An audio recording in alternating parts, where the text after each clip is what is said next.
This next story has been suppressed by mainstream media. Let's go to Andreas for more. Everybody, tune in to Recent Tartarians. Recent Tartarians. Recent Tartarians. Hello. Welcome to the Xirtus. Tune in for another exciting episode of wonder, imagination, and discovery. Recent Tartarians.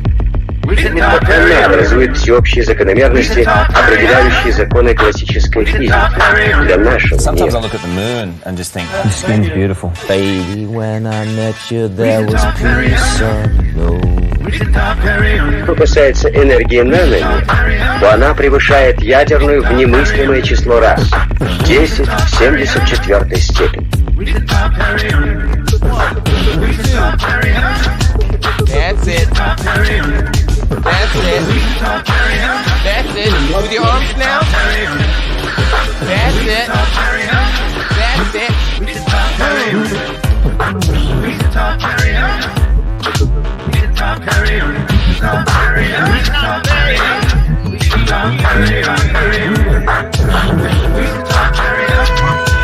Thank you for watching Xirtus. Keep listening. Remember, if you enjoyed the video, please follow and subscribe and share and support. It really helps. Coming up next, Xirtus. By the way, that's gone. If you didn't record that, that's gone forever. It's gone.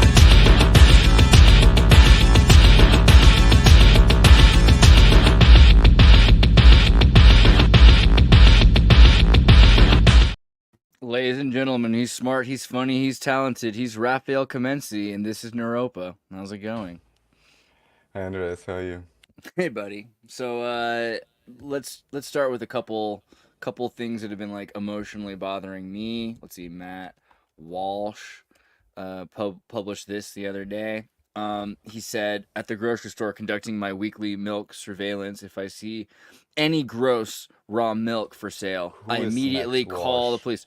Well, he's the Antichrist and a Catholic from the Sephardic Daily Caller who did the show What is a Woman, right? And then recently, he's the Michael Moore of the right wing, right? And I mean, I've met him. I try to be nice about him, but I from the very beginning, when I first saw his What is a Woman documentary, and granted, like you're picking on people that like deserve to be picked on, but it's just bullying, and it came off like Michael Moore bullying for Columbine. You know, it was just such a one-sided documentary. Granted, the audience was happy about that. He was pandering to his audience, right? A bunch of people who hate something have already decided on it and are sick about it. Like, that's totally fine. Like, you pander to your audience. You should do that.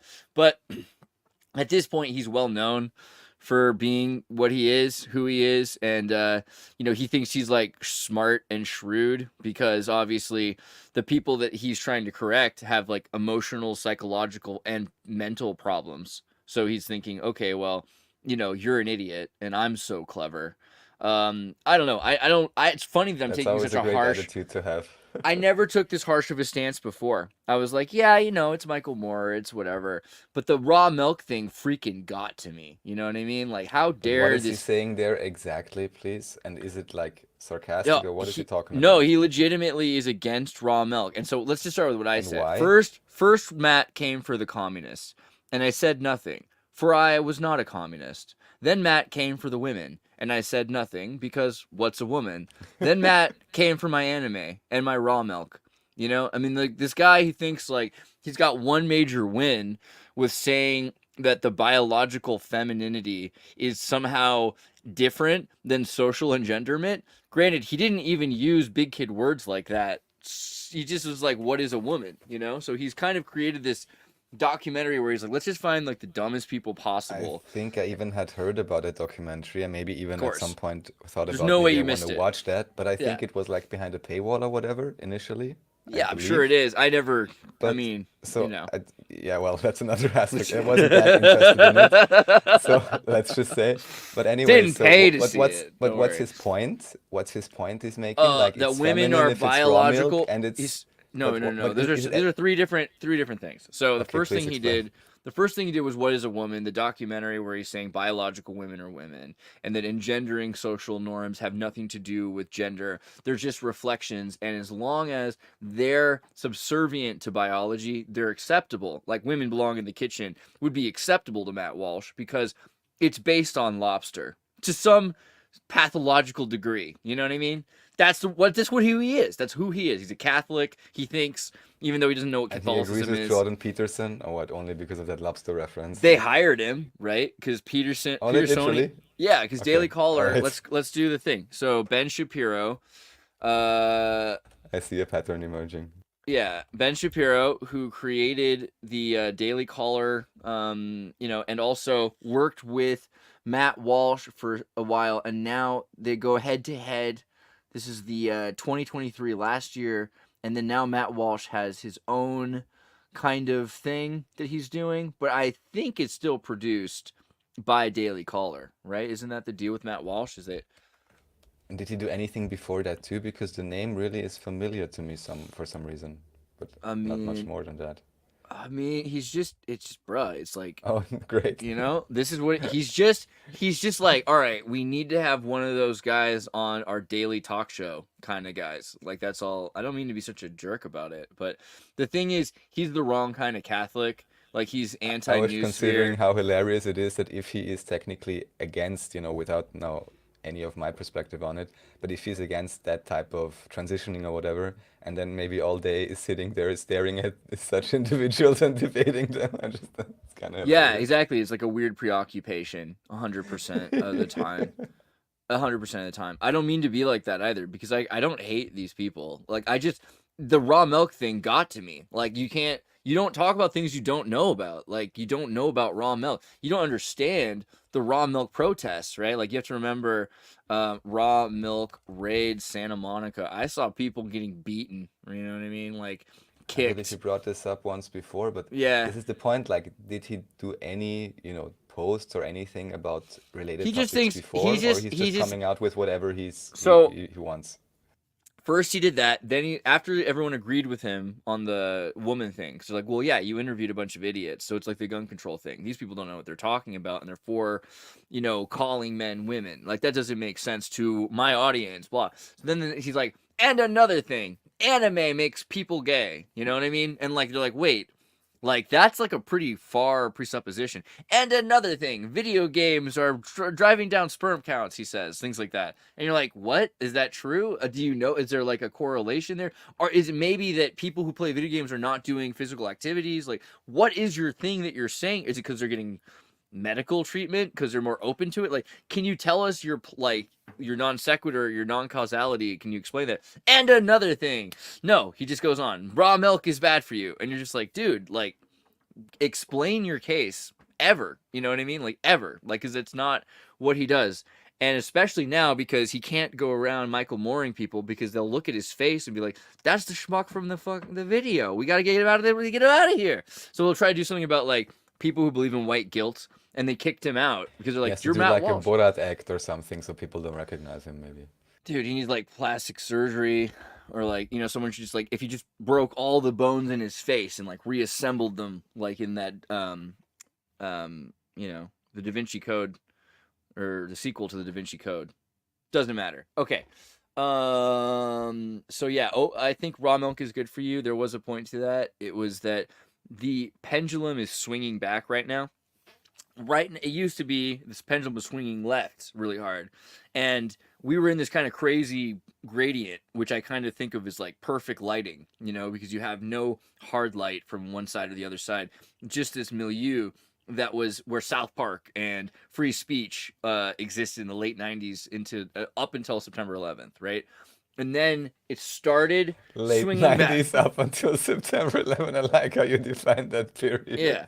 And then all of a sudden, boom, we're swinging back, right? And so the pendulum swings back, and you have authoritarian, it's not left or right, it's authoritarian libertarianism, really. And so the authoritarians started taking over in the right as it got more left, they were more authoritarian left. And now that gradient point of libertarian, that includes the right because it's how it angles. So now it's going to swing back.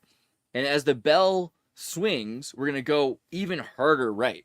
than we've ever gone probably before. And we went historically pretty right in the past. I don't know if you remember the history of Germany, but there's been a lot of right pendulum swinging. So how much worse could it be right now? If we were this left, if we had this much transgender acceptance and tolerance and media for women and etc., where's it going to go the other direction? The more extreme, I mean, it has to be more extreme than the Third Reich, has to be more extreme than the Spanish Inquisition, has to be, think about it, it has to be like some Midwest Protestant Christian hellscape prison state, right? That's the pendulum swing that happens when you get this left. Yes, technically it would be the pendulum swing. I would only hope that maybe also due to communication and internet and hopefully some sort of human development and human consciousness, it does not have to be a one-on-one pendulum swing. But doesn't it? It's like, I don't know how do you get back to because karma. What I want to say is I'm not sure if there are certain things that even someone maybe with more conservative values would be many liberal ideas they would also agree with, just as we oftentimes discussed what may have been considered conservative 30 years ago would be but see, liberal. okay, Sorry, so the reason other way around, but yeah, the reason that is though, like I just said with the pendulum, let me try to, I don't know how I'm supposed to like exemplify this, but if you were to imagine that you have a light here, okay, and there's two lights and they're shining here and here, as it swings, what happens is there's a point of secularity. So the thing that is now the stronger light point, that becomes the authority. And the dimming side just wants to exist. So it exists in the shade of the other light. The left exists in the shade of the right light, or the right exists in the shade of the left light. So what ends up happening is, while something is the spotlight, it burns away everything else. And the thing that's being burned away just wants to exist. So it's looked at as a form of self-determination to just exist. You're like, oh, well, the right just want to peaceably be allowed to exist. Oh, the left, they just want to peaceably be allowed to exist. Only until they become the state, right? Once they become the legitimate source of light, of violence, of whatever, then they no longer are just, oh yeah, let's just let everyone, including us, exist, right? It's like we exist and we have a license to exist. Do you have a license to exist? No. That's what happens when you become the primary light giver. I mean, yes, and it just points, I think, to the basic faultiness of the whole idea of whatever democratic republic the US or many other countries are supposed to be. I don't know who Caramel Corn is. Caramel Corn? I don't know, but I don't like the sound of them. We have a whole bunch of stuff to cover, but we had like some prequel data that we were conversing about, so we haven't even gotten to the Neuropa itinerary, which is September 4th, 2024, Heathen Sandworm hybrid. Is that what we're naming this? I love it. That's what we're doing from now on. Like a kind of a Mayan calendar futurism. I like it. The Xirtus calendar. We have there it is. The X Church. Yes, let's do that. We need to redo the calendar. I've always wanted to have my own calendar. But let's just start really quickly with the last thing we were talking about before the show started: open theism or openness theology. You brought this up earlier because of Thomas Ord. Was that right? Or the other guy? Some guy who became a billionaire at 33, I think was connected. Yeah, no, millionaire, but we're switching around. We'll get to that a little bit later, maybe. Okay. All right. So that's like a little taste of what's to come. Okay. Well, maybe. Let's see how far we get. All right, fair enough. So Raphael Comenci, go to Comenci.at, click on the Neuropa link for the index, and the index will take you right to today's video content lesson. And we'll start with Heathen Sandworm Hybrid, the new body-soul biology. I'll open a couple of these in the meantime, too. Yes. Boom. Okay, boom. Oh, yeah, I saw that. All right, so this is interesting. I just want to point out that this exists. I'll have to rewatch it in German myself. Stefan Lanka is the guy who ordered the control experiment for the basic assumptions of virology, which I had mentioned on this show many times before. And I was just recently made aware of that he's also apparently expanding or explaining his theories on DNA and what DNA actually is. I mean, it comes back to some ideas we're already familiar with, like epigenetics. But from what I could glean, and again, I have to rewatch it, this goes even a step farther, because in the last few shows I brought up just some articles, and anyone who really wants to understand this, just want to point out that he made a pretty good presentation on this. I can't properly summarize it right now, but here the main article he says is, the DNA in dissolution, basically. And he's just pointing out that many things also in DNA research, which have been made to appear, so solid and clearly laid out, actually may not be so. And of course, using as many authoritative references as possible and adding his own perspective to it. Definitely worth checking out. Because I think we ended on some kind of health thing last time. Hey, everybody. Tune into Recent Tartarians. Oh, yeah. So I was just skipping into this because I had bookmarked it for quite some time. And I finally got to at least listen to a few minutes of it. But this honestly, is one of the first AI-generated documentaries, right? Where I did write some things, and I also had some training on some stuff. And someone's like, "Hey, this was so close to forgery. There's a couple lines in here that are directly from a lady's article." Because I went into the correlation between Judaism and Star Wars, and someone was like, "Hey, there's another article that's talking exactly about like at least 3 of these subjects about the Hebrew definition of Yoda and things like that." But I just took that to be like, that's good because it means that this is like hyper accurate, right? Right, and also the part that I heard from like minute 30 or something, you talk actually extensively, or this is what I wanted to ask, or whoever the sources you collated also talk about the connection between Dune and Star Wars, which I think is great. And this is also where the title for today's episode comes from, because this literally a term you use in this video: heathen, sandworm, hybrid. Right. Yeah. Well, I mean, because that is what the Dune worm, right? And so this is also, you kind of see how much Dune is. It's accurate. It's just so funny. The heathen sandworm. I feel like that might actually be from Dune somehow, like that they talk about, like at some point, I think it's mentioned, like somebody calls it a heathen sandworm. I haven't read all the books, only the first one, and there's many books. Hey, we have a members chat. So good from PM. Member for 11 months, which is nearly a year, which is about the age that babies start to walk and, like you can give them a driver's license. So, Raf, any updates on your research on the SOQUELs? Did I do that right? SOQUELs? Unfortunately, not really. I had contact with 1 or 2 individuals, but that's not enough of a lead. That I asked around. Actually, the few Hungarians I know also was like, anyone from this like group? I want to talk to them, but nothing has come. And they're just like, go away. Yeah. No, that's not the thing. But because the main point about the SOQUELs is that they have a crescent moon as a symbol, basically. But even here, on the recent, which is interesting, the Mind Unveiled has a German channel, or in Deutsch, a translation channel, and they released the Jesus Spoke Arabic documentary or presentation they did with David Ewing Jr.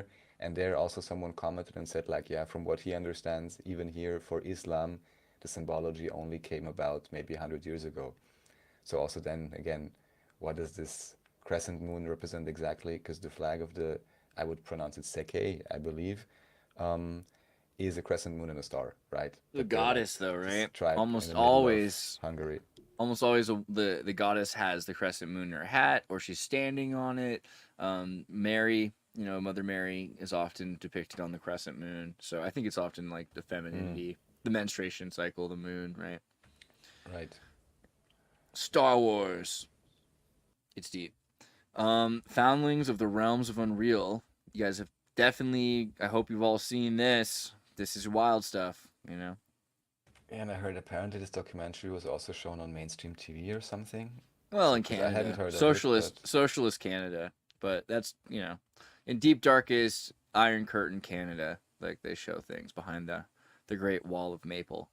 But no, this is a pretty important story because, I don't think people understood what they were looking at here. Here's a guy who's a foundling who wrote the longest book in history, and he's their neighbor.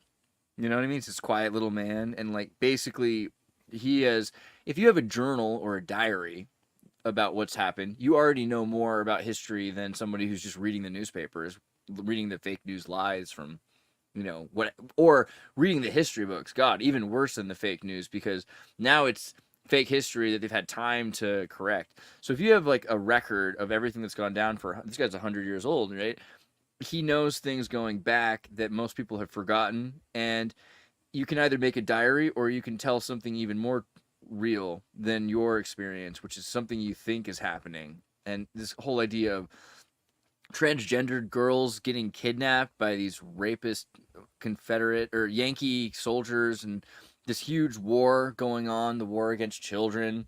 I mean, it's really deep and wild. And if you think about what happened, I mean, the Mind Unveiled videos, they're all kind of postulating on this rather than looking right at what, this is his actual account of what he went through, I think it's probably one of the most literally accurate stories.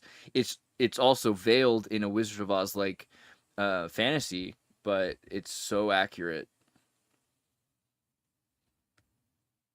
Henry Darger. Yeah, I actually found this on a different channel, and then someone was like, "Oh, here there's better quality uploads," and I'm like just pasting the link, and then I'm back at your channel. You can't escape me, Raph. You want good things, you're gonna have to come right to the front of the house, right to the front door. This lady was was it the daughter, or was it the daughter of the landlord? Daughter of the landlord, I think. So it's pretty interesting to me. But yeah, also he just took other people's pictures and learned how to draw them. So he'd get like magazines, and so he never learned from a school, which is also cool because at the same time schools were teaching people how to not be able to draw. So he just picked up from marketers who actually had to draw well, like to get the point across, and boom, his style became freaking based. I mean, he's got a really cool style. Gotta like it. The news from Africa. I was so worried about this because I have a buddy who has a show called Afrocast, and I was like, "Uh-oh, am I stealing a name here?" Afrocast is a really great podcast. Oh, dude, where do I have to go? Maybe I'll go to the Afrocast. Just want to plug in Epic Mike's Afrocast show, and it's pretty sweet. And he goes into he nerds out really hard and knows all about comics and interpersonal realities, and yeah, so I just wanted to shout out Afrocast while I did this. There we go, look at that, because it's an Afro, get it? But this isn't Afrocast that we're talking about. We're talking about, did I lose it? What? Did I go back here? Yeah, we're talking about Africast, because Africa. And so yeah, this was an episode I did recently with Ibiza, which I feel like it should be watched more. Like, if you guys want to know what's going on in the world, having access to a person in the midst of a crisis, I feel like Ibiza here is more legitimate than a lot of the on-location Ukrainian journalists reporting for the war, let's say, right? Like, here's a guy who's legitimately not going to lie to you about what's going on in Nigeria. And well, to an extent, obviously, he probably should be careful what he says so he doesn't get killed. But he's been brutally open about what's going on. Human trafficking, hunger strikes, the exploitation, how Coca-Cola and Nestle control the water, and so that they have no access to running water. A lot of interesting conversation came up in the Africast. Yeah, so why I'm bringing this up is because I think the modern term is incredibly based. And oftentimes I'm like, oh, many, also civilized Western Europeans or Americans should take a good listen to what he's saying. And then even imagining him sitting there with this light and the battery. And I'm like, all right, you live in the West, you have infrastructure. Are you sure you have any problems, really? Yeah, no, So I mean, I I think got it's a some great negative reality comments check. too, because there's like some white supremacists and racists, I guess. I don't know exactly if that's the reason, but some people are like, Does really exist? I'm not interested. I'm not sure if, I mean, they do, and I'm not sure if that's I'm who not it was. interested in what happens in Africa. I'm not interested in what happens in Africa. I don't care about this. I don't want to watch. I'm like, okay, fine, go watch something else. I'm doing what I want to do because I care. I'm wildly curious what's going on in other places. Sorry. And he's my friend. But also beyond that, it's way better than watching the news because I know the news has a 90% chance of being a lie controlled by a state or a corporation. Probably a 99% chance, right? And, it would be really an anomalous situation if a newscaster, like Ivory Hecker, just walks off and says, I'm going to go say something I'm not supposed to. It's very unusual. So having the opportunity to talk to somebody who's basically almost, I hate to say it like this, not afraid of death anymore. Or it right? only happens if they already got a deal tied up with X before they do so. Yeah, this guy's he's basically not afraid of death anymore. He's seen things that we don't talk about on the show, and so the idea that he's willing to talk it's a really miraculous, lucky blessing that we have. But yeah, like when people say that they don't care, my first thought is, dude, how lucky for you that you've got, the opportunity to live in the pleasured privilege to live in a situation. I hate to be like that, but temporary ignorance because the world congratulations. is interconnected. Yeah, good for you that you can ignore all that you can afford that your family paid for you to buy, a drive-through lunch. Just consider how much information do we even, at least in Europe, but I think in America it's similar, if not maybe even worse potentially. How much information do we get from Africa from the ground? The only time if there's some supposed rebel thing happening, real or imagined or supported by unclear. Yeah, no one's talking about the hunger strike. It's crazy. Regime change or something, or anything else that should be publicized. And other than that, all you have is like 1 minute charity donation asking commercials or something like that. But that's about the information we get. It happens here, bro. It happens. No, I'm just kidding. Yeah, and also Scott, I love you too, and I love Terrorist. I love all you people. You're all lovable. You're just so lovable and adorable. You're like little characters. Terrorist is great. Terror Chris. But wait, a second ago, what were we saying about? Not just how much information, like true. Oh yeah. So like with Africa, honestly relate information do we even get from Africa? But even more than that, it's so topical and so. But here's a guy. Here's a guy who's psychologically also. He's like a Hegelian philosopher with a PhD, like basically a pretty good degree. Yes, and he's talking about refugees and saying, and here's a guy who would benefit tremendously from being allowed to move to a place with running water. You know what I mean? And he's saying, yeah, but I don't know if I even should do that because don't we have a responsibility to not do a brain drain? And it's like these are the people, the refugees. These are the ones saying it. They're saying that. But now consider this: he doesn't even properly have access to running water.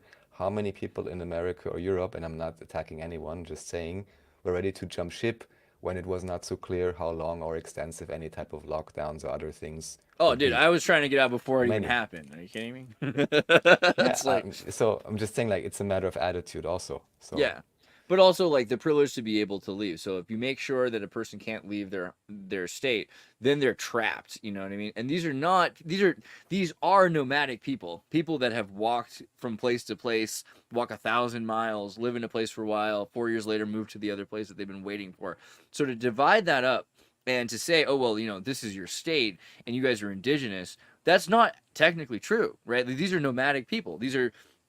It's crazy that they've done that. And so here's a person, they're saying, well, now you have to stay here. Well, normally people would fly south for the winter. Now they have planes to do it. And there's infrastructure for it. So what are we saying when we say that you can't have nomadic people? There's really no legitimate reason. It makes plenty of sense for people to work in one place half of the year, work in another place the other half of the year.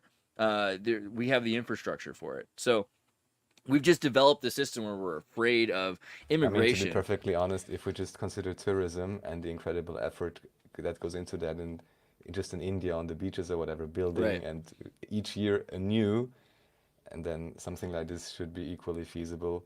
And of course, in terms of just land pollution or whatever, obviously it'd be best for the soil if half a year no one's there. Well, but they've set it up so that people who hate immigrants, it tends to be that they've moved, like a corporation has made a deal where they're going to move in 10,000 people to replace a town doing a job, right? It's the same thing that they did with the Ford managerial theory with unions and bringing blacks up after the Civil War. If you set up a situation where the town is now out of work, the town's going to rebel against this new group brought in, but that's a new mining town created by the same mining company. So it's kind of impossible. Oh boy, Africast. Avisa. What about the Tree of Life? What do you think about that? Yeah, so this is a channel I'm maybe myself too dumb or don't know enough references to figure out. I believe I linked him once before. Look at this hardcore guy. Whoa. Oh yeah, this is from the show Lost. Mandela Connection and... I thought this was like a German documentary and this German guy just looked like this because I haven't seen Lost, so I was just like... It's like, I work with the soil and I make the world a better place, and then it just has a scar across his eye. I didn't watch Lost. I just wanted to send people this way again if they're either into Mandela effect or like crazy synchronistic stuff. From what I watched, a few videos I watched, I felt like I'm too dumb to understand it. But the trick is to take like mad amounts of psychedelic disassociatives probably and to shuffle the DVD chapters of Gilligan's Island with Lost. That's probably how you do it. And then you just Probably. like you mix them together, and there's enough plot between the both of them. Exactly. Yeah, that'd be one approach. Was there something else about this? The pillars and the whole. It's kind of like Twin Peaks. No, I just think maybe I even actually shared this particular video before. I'm wondering now, can you scroll down a bit how old this video is? If it is like a new one or 9 months. No, it's an older one. Yeah, okay. No, because I was cleaning out some old bookmarks. Maybe that's why. So, but, I mean, this with the the black and the white pillar. I mean, this much Kabbalism I can understand. And yeah, so I can't, again, summarize it properly, but it basically shows, I guess, different Kabbalistic patterns that you would find in certain movies, which then again makes you wonder, which warlock or which wrote the script or right. adapted it. There's definitely some Kabbalah in the Indiana Jones. I'll have to rewatch this video or watch this video to see what they're talking about, though. But it sounds kind of interesting. And this is C3PO's Golden Calf channel in general, which looks like I've subscribed to and has a bunch of cool sync videos. We should have him on Sync Tank and Neuropa. Have him talk. Oh, definitely. I'm not sure if I've seen him do any interviews, but these are definitely very artistic, well done videos. And from yeah, even if he just wants to come up and do a slideshow like the old school, I think that's cool. I like it.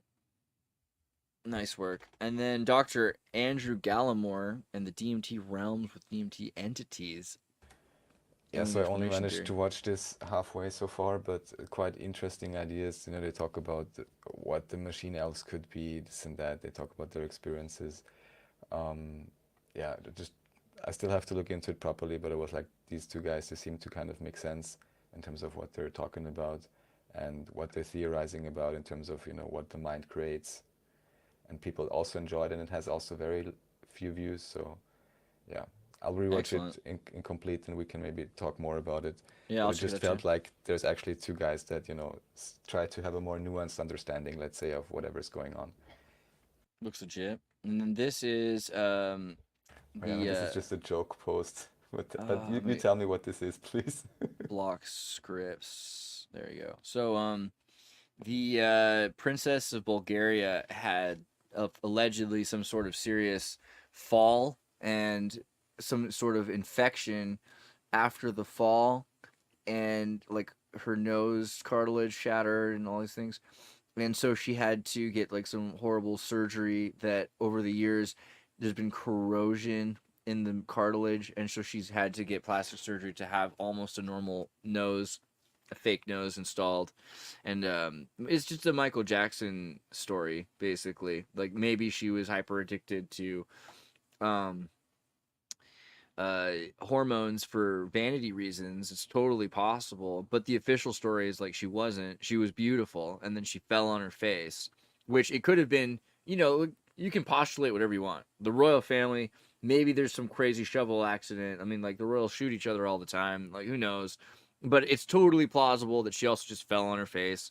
But yeah, I mean, she's taking drugs and therapies to try to be healthy with this rare condition, I'm just so which is glad, also Andreas, increasing her that you literally know about anything and everything I could potentially ask about, because I was only like, whoa, how could this come about? I mean, it easily could. That's the thing I'm trying to say. It easily could come about. It doesn't have to be like I could come up with such cool, House of Card dramatizations of reality, the complete fictions that I make up myself about how this could have happened. But the official story is plausible. It's completely plausible that she's taking hormones which are messing with the progesterone levels that are leading up to higher testosterone, that she's exercising all the time to, increase white blood cell count. Like there's all kinds of reasons that it makes sense that she would be doing this for her health and not like because she wants to look like that. Or it could be that something horrible, like a little Nikki accident, dude. Somebody like maybe shot her face. I don't know. Like something crazy could have happened. And then they were like, okay, but we have all the money in the world to fix it. And this is the best you can do with all the money in the world to fix something like that. I mean, that's not out of the realm of plausibility. I just don't have any evidence to support that idea. And so I'm completely fine with the idea that she fell on her face. It's just super sad. Oh, yeah, no. And yeah, I mean, it's, yeah, actors upon actors. I was just like, this was a, how should I say, triggering image. Also, now we're triggering. There could be a now we're already at the MK Ultra Hold on. level. almost there. Let's just so you understand how it feels to be me, because like I'm looking at it most of my life thinking like, oh man, oh no. That's how it went for me, you know. Cause she was hot, dude. Like, let's not lie. Like, she was. I mean, she's pretty cute. She was a cute Bulgarian girls could be cute. You know what I mean? And like, this is just from 1989 2005, and like it just got worse because of the nose situation. And you can see like it's obvious that she didn't need a nose job. So to say that she got a nose job that ruined her nose on purpose, I just don't know. I think it's like it makes enough sense that she screwed up her face like by accident, falling on it. I don't know, cause like, geez, dude, like one more lament, right? I mean, she's cute. She's a cute lady. It's a bummer. All right, I'll let it go. Neuropa MK Ultra time. Is Alex Jones Bill Hicks? Okay, everybody knows JonBenet Ramsey was. Tell me what you know about this case, actually. Okay, well, South Park JonBenet Ramsey was the only episode that Trey Parker and Matt Stone apologized for making. So this is the episode where Butter's father is going off to buy a anniversary gift, and the mother's curious what it is, and she has to be surprised, but she sends Butters out to chase him down and find out. And Butters sees that his father is actually going to a men's bathhouse, and he's having wild orgiastic sex, homosexual sex, with strange partners, strangers. And the mother's really shocked by this. So the mother decides to kill everybody, including herself, and she drives the boy and her into a river. And then she gets out of the car, actually, and decides she's just going to keep living, but kill the boy. And so she drowns Butters. Except, Butters, it's one of those station wagons. He ends up on a little adventure going down the river, and he ends up coming home. In the meantime, while he's missing, the parents have to explain, what happened to the kid. So they're like, our kid was kidnapped. He was stolen. It was by some Puerto Rican guy. And then JonBenet Ramsey and his wife show up, and they're like, yeah, it was some Puerto Rican guy who stole our daughter. And then, then O.J. Simpson's like, yeah, it was some Puerto Rican guy who killed my wife, right? It was some Puerto Rican guy who did all these things. And so it becomes this thing like, oh, it must have been some Puerto Rican guy who killed JonBenet Ramsey's kids. Until the end, where the parents admit, they're like, you know what? We didn't actually kill our kid. It wasn't some Puerto Rican guy. I did it, and he's alive. But parents should just come clean. Parents should just say it, that they killed their kids years ago, and, that we've been deceiving people, and just be like, hey, I'm crazy. I killed somebody. It wasn't some Puerto Rican guy. I'm a liar. I'm a slimy scumbag. I'm the worst person ever. I'm a murdering, lying waste of life, etc., etc., etc. You know damn well you know what happened to your kid. You should just say it, confess it, you murdering scum, blah, blah, blah, blah, blah. Anyway, afterwards, apparently Trey Parker and Matt Stone, for some reason, were convinced that the parents of JonBenet Ramsey didn't kill their own daughter. For some reason. I don't know why. They never really explained that. And then they said that they felt bad, and they apologized for doing it. They never took the episode down or stopped showing it or anything like that. But I mean, it very clearly postulates that the parents did it. And with the Benet Ramsey case, it's like the perfect pageantry show for a human sacrifice. That's the main thing when people talk about it. They're like, well, was it that the parents went crazy and killed their beautiful daughter? So, well, it could just be the most gnarly human sacrifice thing possible, where it was one of those Boys Town kind of situations where she was exploited, pageanted, probably sexually assaulted. There's the whole 9 with everything. And the fact that she was just disappeared like that. The other side of it is that it was CNN putting a bunch of information out 24 hours a day. So it was distracting from anything else going on.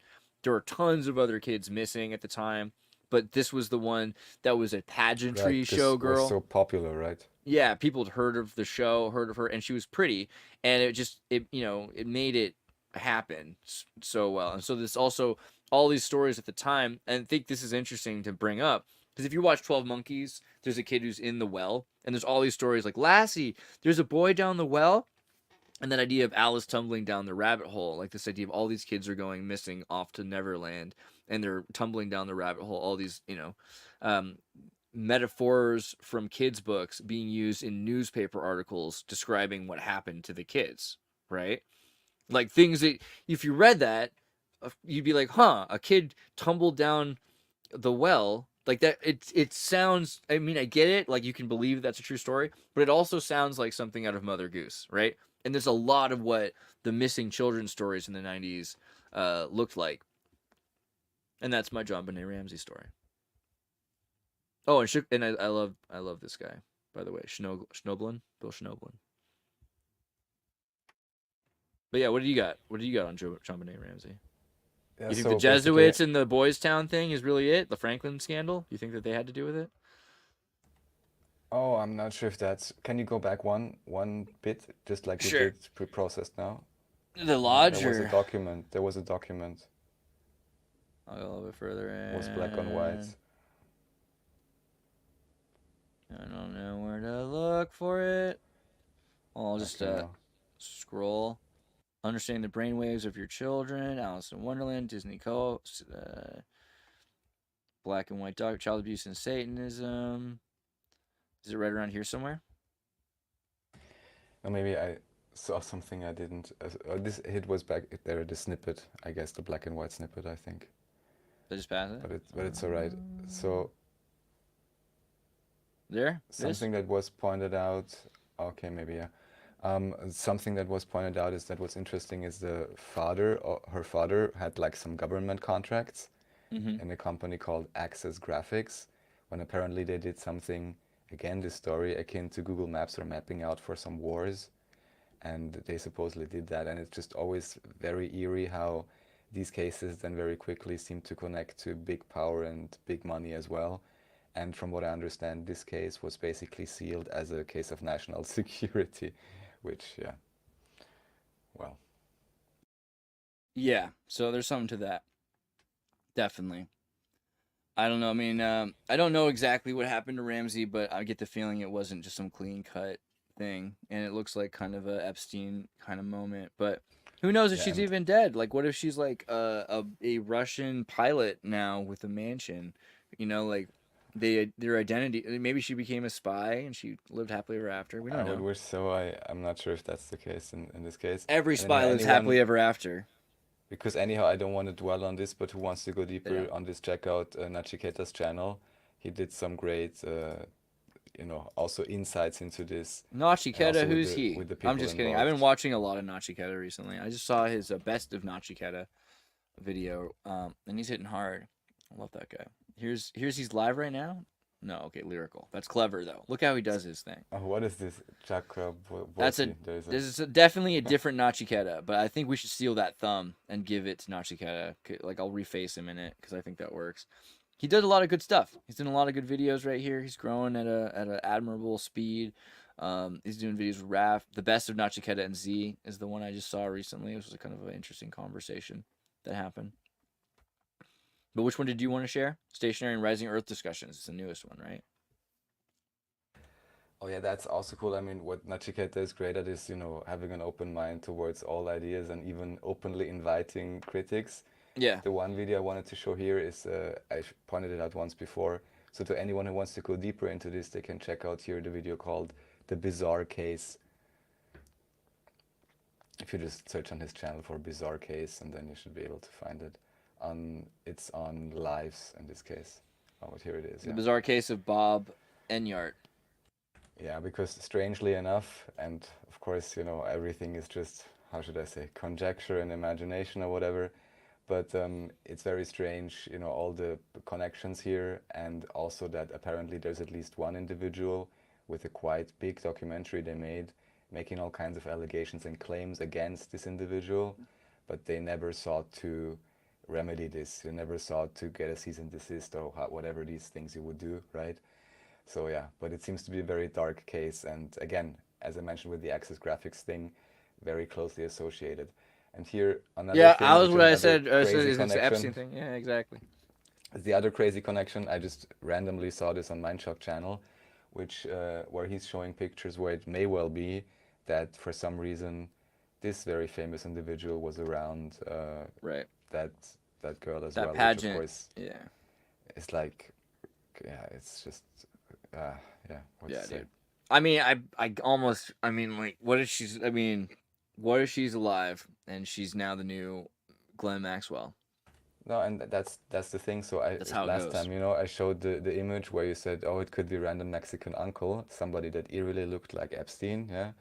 And I mean, I'm not sure and Maxwell, didn't she just vanish into the air, like something like this? I No? thought she's in prison.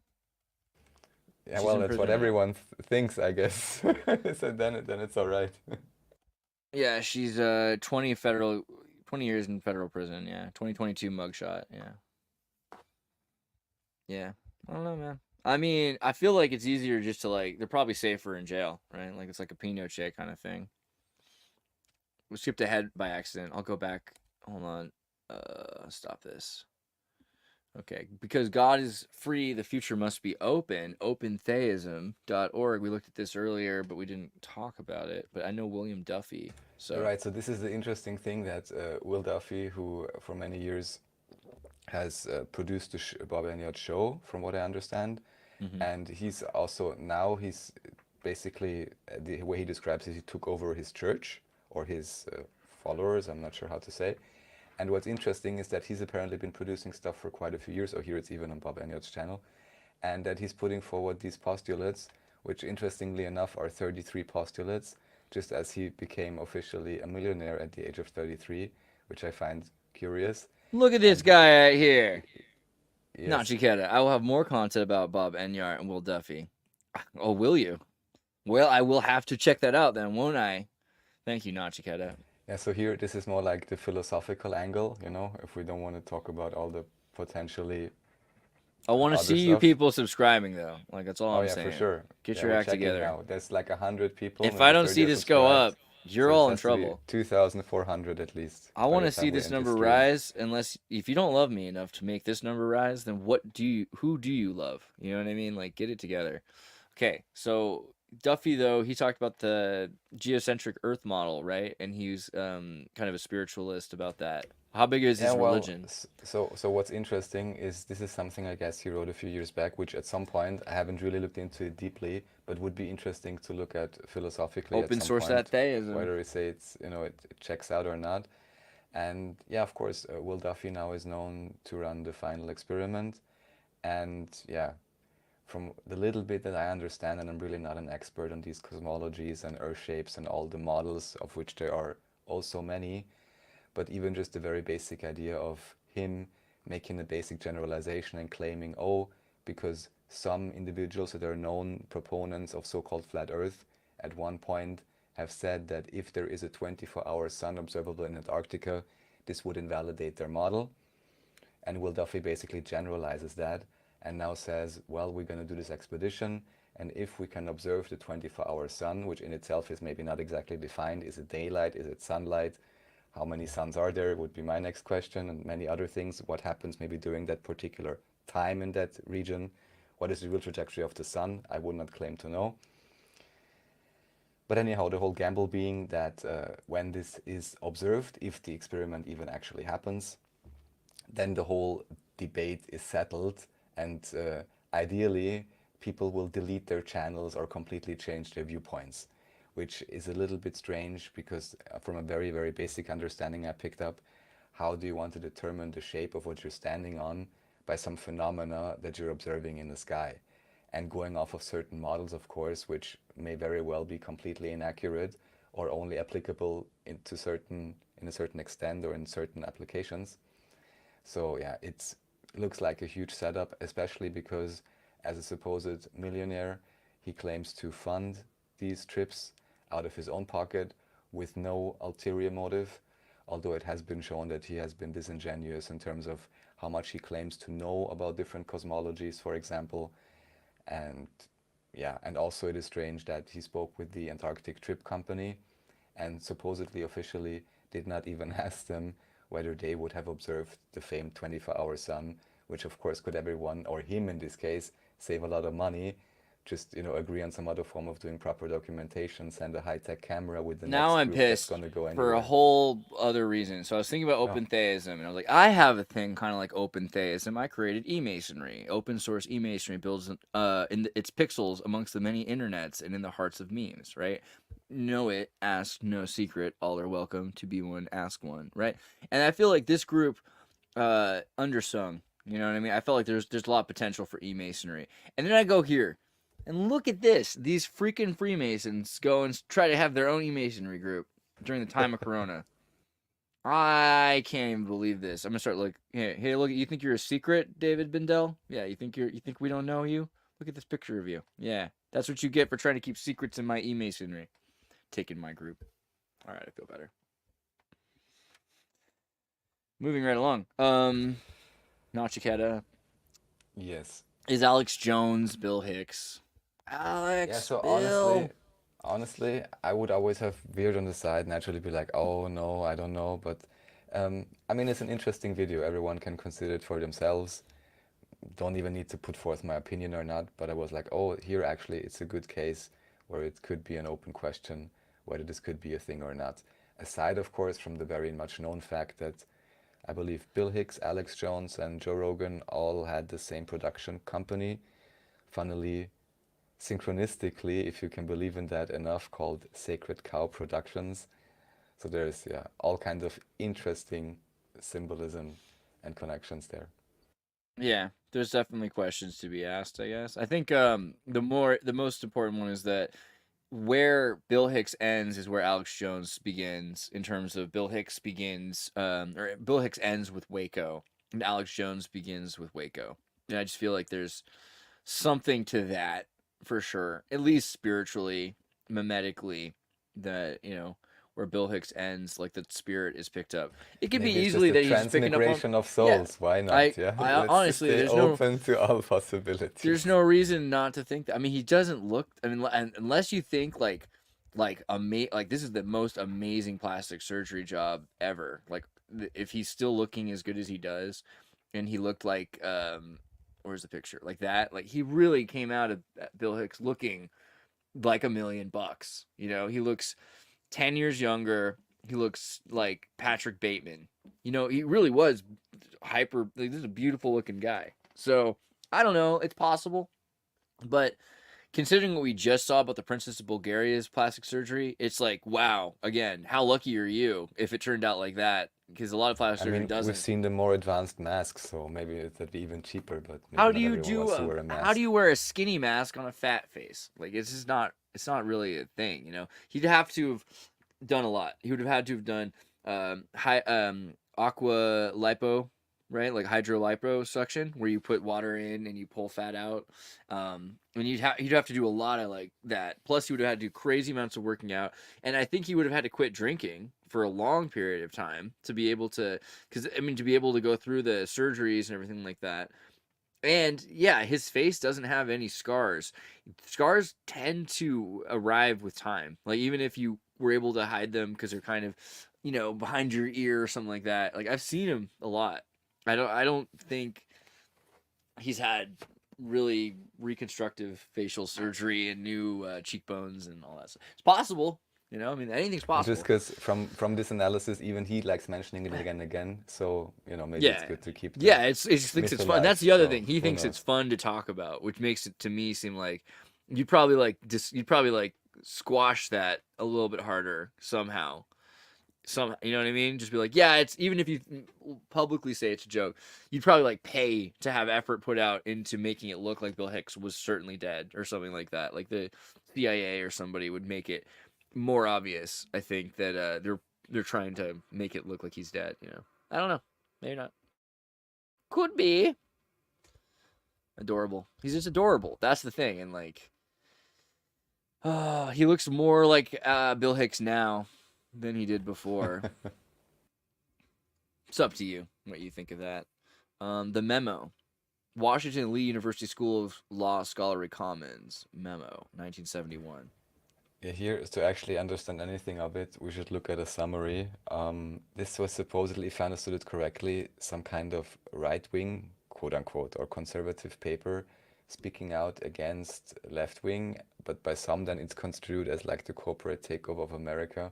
I still have to read it, but I just found it referenced somewhere and I was bookmarking it and I already put it there without being able to summarize it for you guys. But there are articles about it, which should like make it somewhat understandable. But some are. Let's see here. On August 23rd, 1971, less than 2 months before he was nominated to serve the Associate Justice of the Supreme Court of the United States, Lewis F. Powell Jr. mailed a confidential memorandum to his friend Eugene B. Sidner Jr., chair of the Educational Committee of the United States Chamber of Commerce. The memo was titled Attack on American Free Enterprise System and outlined ways in which businesses should defend and counter against a broad attack from disquieting voices. Initially, the memo was viewed and praised by only a select few within the chamber. That all changed on September 28th and 29th, 1972, when the leaked document was the topic of negative treatment in syndicated newspaper columnist Jack Anderson's Washington Merry-Go-Round. With quotations from the document now public, the Chamber published it in full in Washington Report.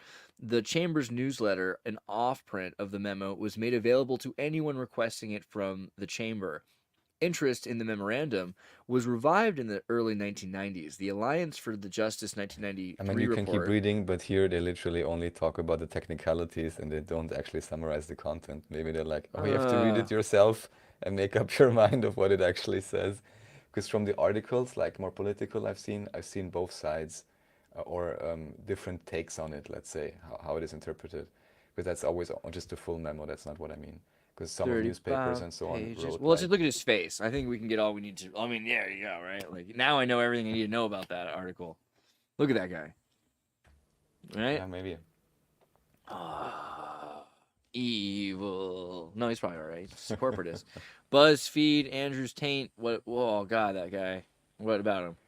Unsold Tory, notorious influencer, human trafficker. So I just wanted to bring it up because I didn't know that also apparently he has some CIA connections.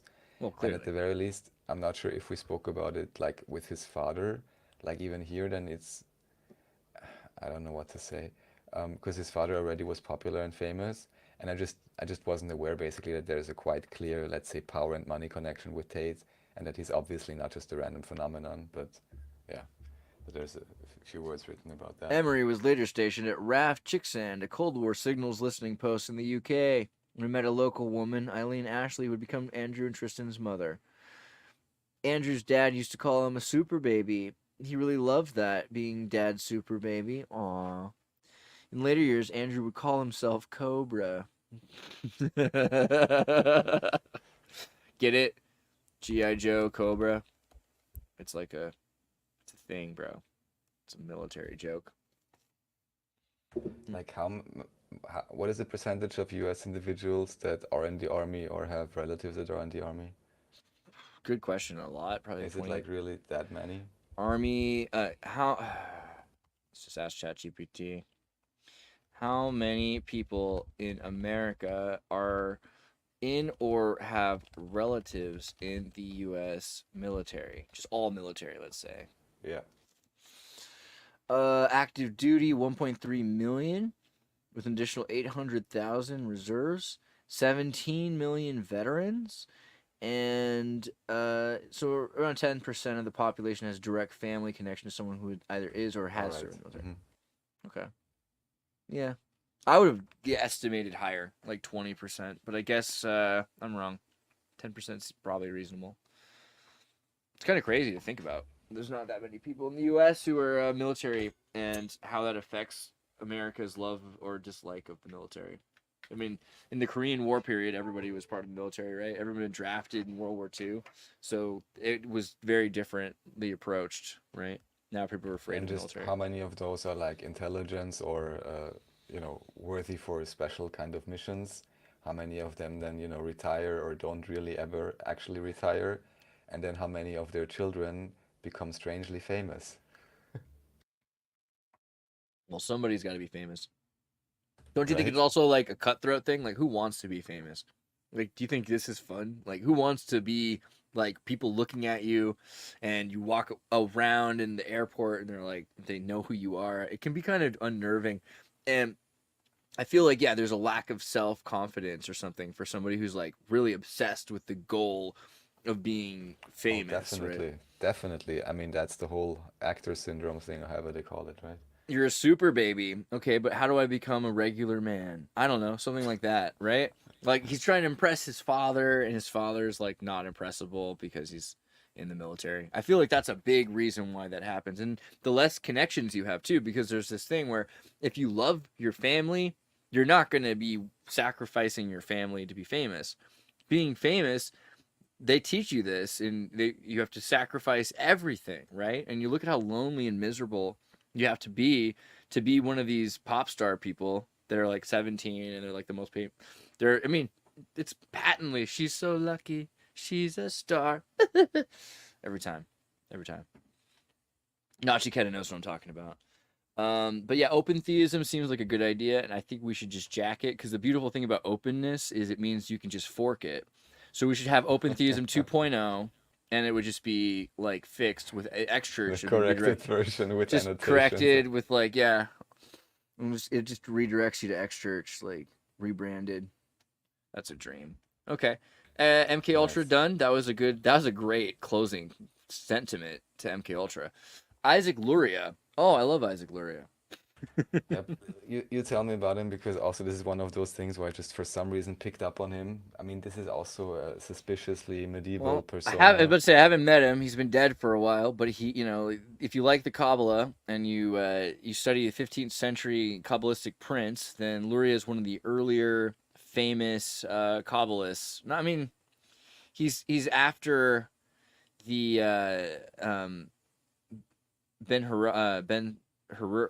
hold on. Kabbalah books. What's it called? The Ben Harar, the Sefer Yetzirah. Mm-hmm. I think but what's the one that starts with Ben? I forget. Doesn't matter. Let's just use this as a benchmark in time. This is probably like what some people will say as far back as the 2nd century BC, but it's probably more like 4th century or something like that, I would think. Maybe 2nd century. Maybe it was before Christ. Point is, we're talking like 1,000 years later or 500 years later is when we get to Isaac Luria. And Isaac Luria is also connecting the metaphysical Kabbalah in a lot of cool ways. I would get David Charles Plate to go on deeper about him.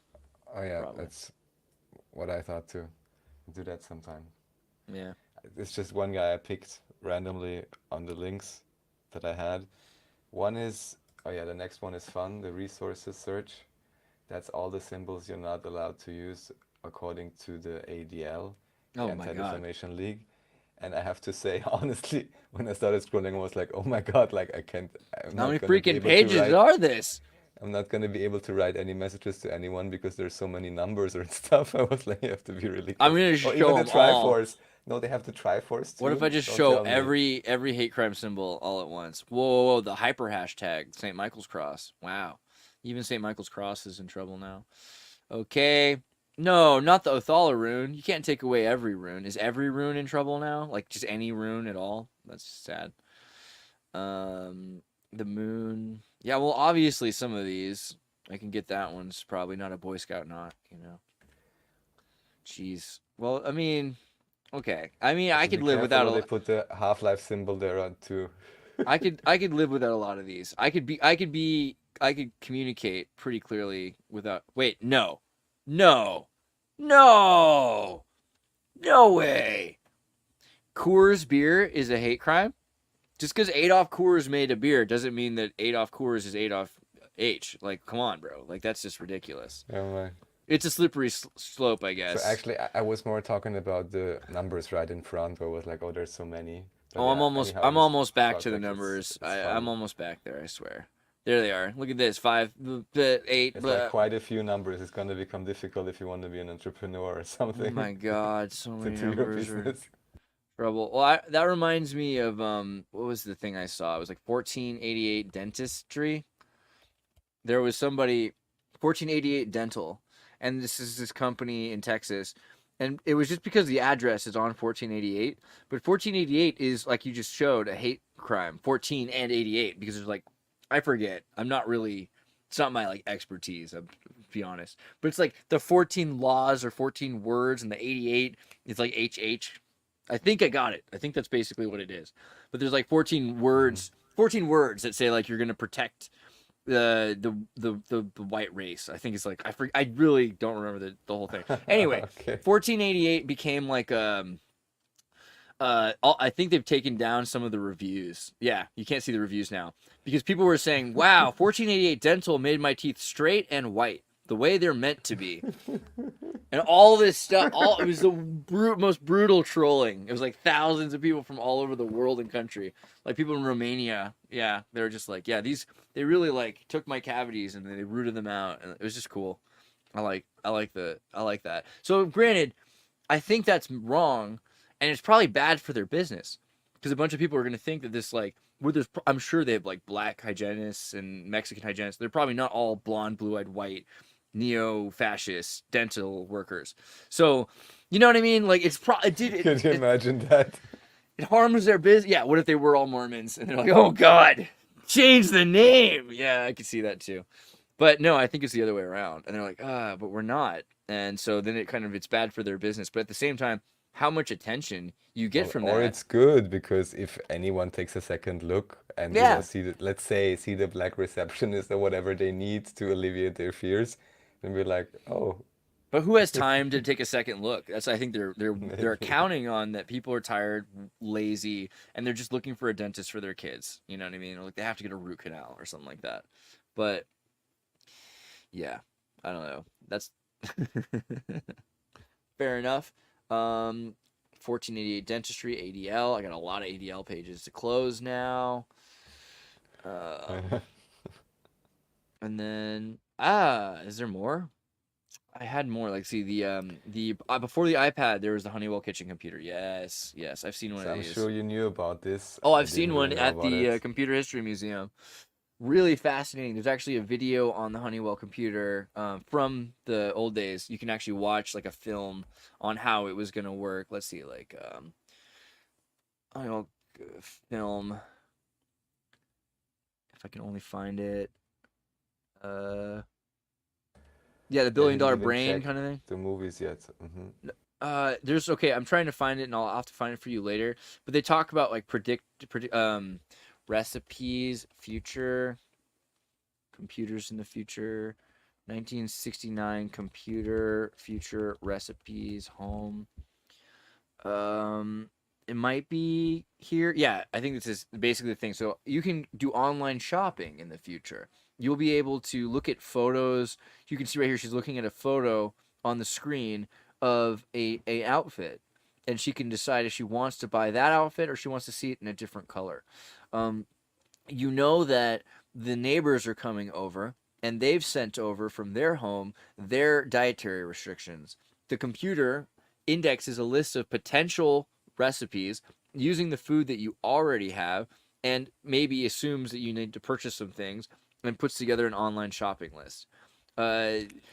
Just crazy. It's over 50 years later, and we still don't even have that in a practical sense. Which I've used the video that they're using in my Always Wear Sunscreen music video, and you can watch this boy. But basically, the idea is like he won't have to go to school very often, because when he goes to school, it'll be mainly to work on projects with other students and have the teacher help him finish his homework. Right? The work he does at home, where he spends most of the day in between watching entertainment, playing entertaining games with trivia, right? Like Copernicus believed the Earth was round, or evolved the theory of our solar system. Do you pick X or Y, right? And the boy can spend all day learning these things, and when he's ready, he can go to school and communicate the things he's learned on demand at home. You flunk, refer. This is very quickly what I think the future is, but also could have been. I mean, it's not quite here yet. Home of 1999. Wow.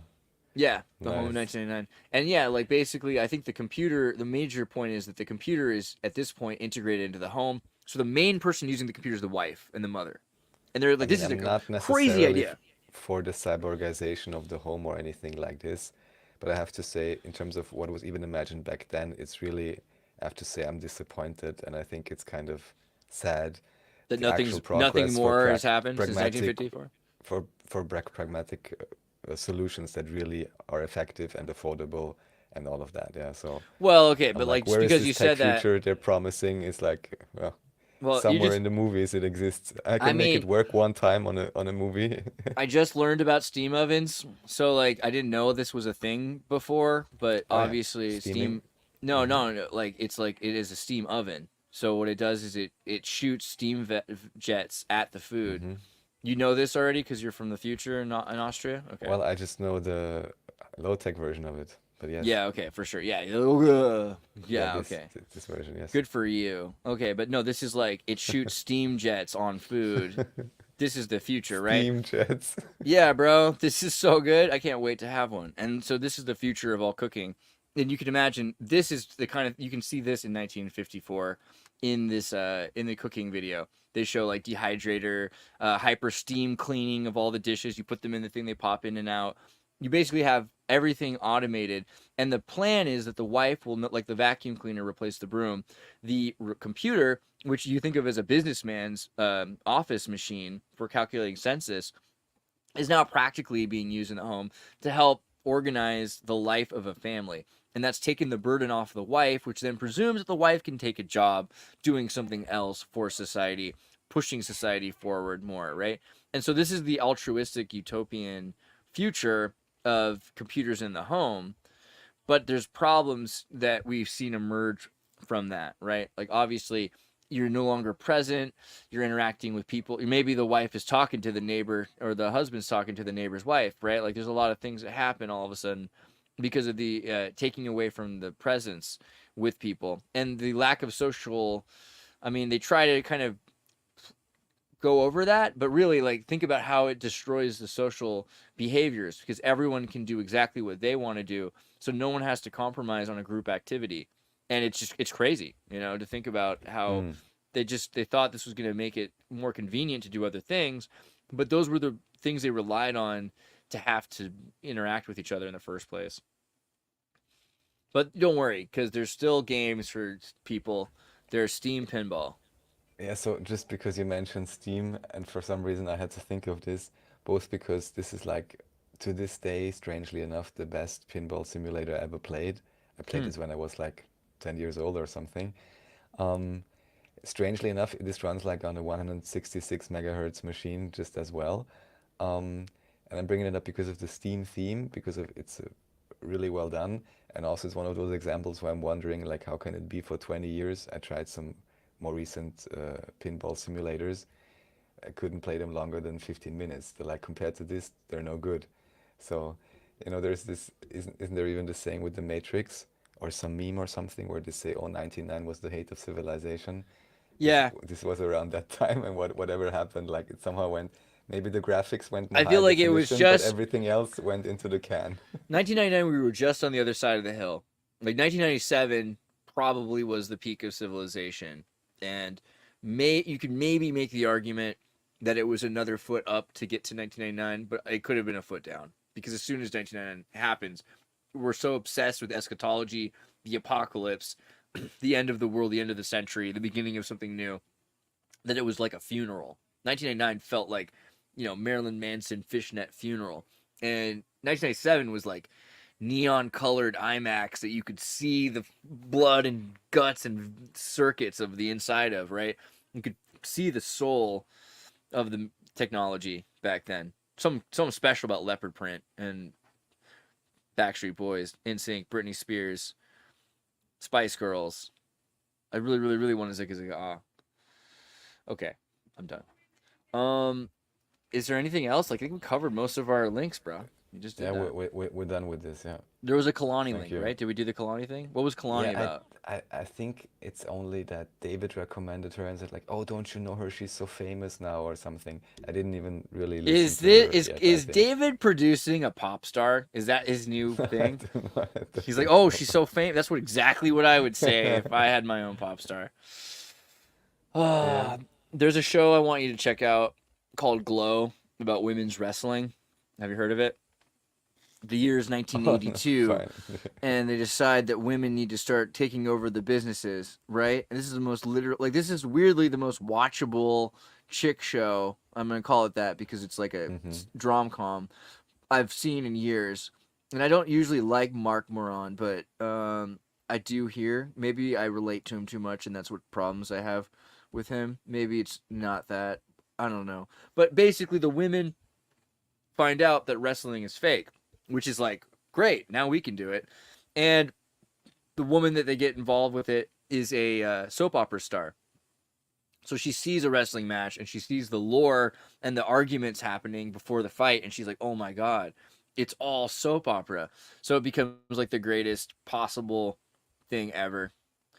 I don't know exactly what it is about it that I love, but I think it's just probably like the most commanding contemporaneous show, and it's not as woke as it's like a show that you'd think would be the most woke, and it's the least woke somehow. It's just good. But yeah, women wrestling. Nice, looks fun. Dude, wrestling's great. You know what I mean? Like, it's basically the ultimate form of theater because you've got dancing, choreographed martial arts, drama, comedy, lore, backstory, interpersonal relationships. There's like the dogma realism, because like part of the idea is the suspension of disbelief is so high in wrestling that a lot of people literally believe it's really happening, right?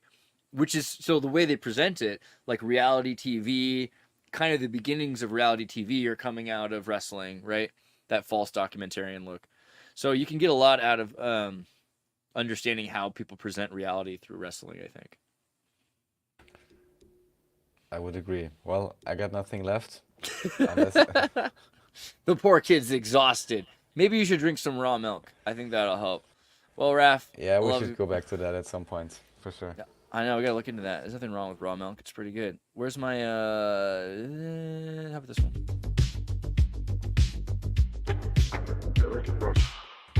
People make your own experiences. Don't let random faces on the internet tell you what to think or do. Raph. Thanks everyone for joining. We love you guys. Peace out.